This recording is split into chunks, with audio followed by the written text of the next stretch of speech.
We've all seen this video, the lifeless talking head. They inform, but they don't transform.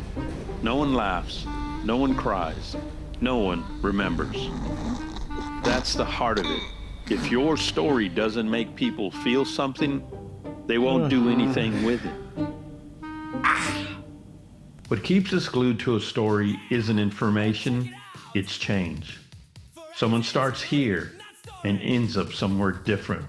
Without that, it's just words. Our brains are built for this. Suspense gives us dopamine. Vulnerability releases oxytocin. Laughter and tears trigger endorphins. Stories literally rewire how we feel. Here's the trap, the dreaded and then. If your story just stacks events, and then this, and then that, people tune out. The magic is in contrast and consequence. I wanted this, but something blocked me.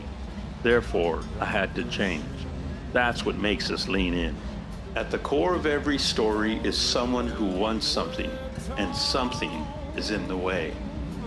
Frodo and Mordor, Rocky and Apollo, you and your gear dying at the worst moment.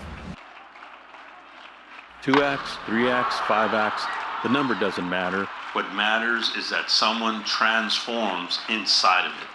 And here's the truth we forget.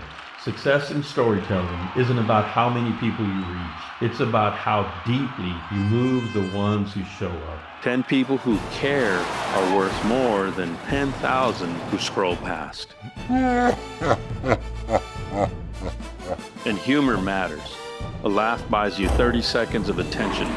Online, 30 seconds is forever. So here's the core. Storytelling is simple. Make us feel, show us change, add obstacles, surprise us, make us laugh. Before the next episode, here's your challenge. Tell one short story from your life or your product or your nonprofit with a clear before and after. That's where transformation begins. That's where story begins. Beautiful and chicka chicka chicka chicka chicka. You're still here? It's over. Go watch another video.